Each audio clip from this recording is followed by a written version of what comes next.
Google പിക്സലിൽ അതിന്റെ പുതിയൊരു update വന്നിട്ടുണ്ട്. ഇത് നിങ്ങൾ ചിലപ്പോൾ വീഡിയോസ് ഒക്കെ കണ്ടായിരിക്കും. അവർ കുറെ തീം സപ്പോർട്ടും അങ്ങനെ കുറെ സംഭവങ്ങളൊക്കെ വന്നിട്ട് ഇപ്പോൾ ഒരു അപ്ഡേറ്റ് വന്നിട്ടുണ്ട്. ലേറ്റസ്റ്റ് ആയിട്ട് അപ്ഡേറ്റ് ആണ്. 738 MB അപ്ഡേറ്റ് ആണ് വന്നേക്കുന്നത്. അപ്പോൾ നമുക്ക് എന്തായാലും ഞാൻ ഇൻസ്റ്റാൾ ചെയ്തിട്ടുണ്ട്. നമുക്ക് ജസ്റ്റ് ഒന്ന് റീസ്റ്റാർട്ട് ചെയ്യാം. റീസ്റ്റാർട്ട് ചെയ്തിട്ട് നമുക്ക് എന്താ ചേഞ്ചസ് കാര്യങ്ങളൊക്കെ ജസ്റ്റ് ഒന്ന് നോക്കി നോക്കാം കേട്ടോ. ഇപ്പോൾ ഇത് റീസ്റ്റാർട്ട് ആയിട്ടുണ്ട്. നമുക്കിപ്പോൾ ഇതിൽ നിങ്ങൾക്ക് അറിയാവുന്ന പോലെ തന്നെ ഇവരുടെ നമ്മുടെ എന്താ പറയുക സെറ്റിംഗ്സ് പേജ് സംഭവമൊക്കെ ഫുൾ മാറിയിട്ടുണ്ട് ഗൂഗിൾ പിക്സൽ ലോഞ്ചറിന്റെ. പിന്നെ ഇതിൽ നമുക്കിപ്പോൾ ആക്ച്വലി നമ്മുടെ ട്രൂ കോളർ പോലത്തെ ആവശ്യമില്ല. ഇപ്പോൾ ഇൻബിൽഡ് തന്നെ ഇതിൽ വരുന്നുണ്ട്. അപ്പോൾ അങ്ങനത്തെ കുറച്ച് ഫീച്ചേഴ്സ് വന്നിട്ടുണ്ട്. ഇതിന്റെ ഫുൾ വീഡിയോ സെപ്പറേറ്റ് വേറെ ചെയ്യാം. അപ്പോൾ ഇത് ജസ്റ്റ് നമ്മളൊരു ലേറ്റസ്റ്റ് അപ്ഡേറ്റിന്റെ ഒരു വീഡിയോ ചെയ്തെന്ന് മാത്രമേ ഉള്ളൂ. ഞാൻ അതിന്റെ സെറ്റിംഗ്സ് പേജിൽ കാണിച്ചു തരാം. ഇതെങ്ങനെയാണ് സെറ്റിംഗ്സ് പേജ് കൊടുക്കുക കേട്ടോ.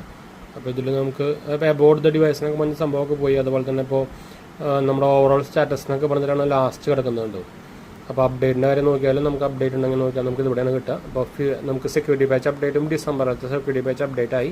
ബാക്കിയുള്ള ഡിവൈസിലൊന്നും നമുക്ക് ഡിസംബറിലത്തൊന്നും വന്നിട്ടില്ല കേട്ടോ. അപ്പോൾ ഇത് നിങ്ങൾക്ക് അറിയാവുന്ന പോലെ തന്നെ ഇത് എൻ്റെ പിക്സൽ 10 ആണ്. അപ്പോൾ പിക്സലിലെ നെഗറ്റീവ് ആദ്യം വരിക നിങ്ങൾക്ക് അറിയാമല്ലോ.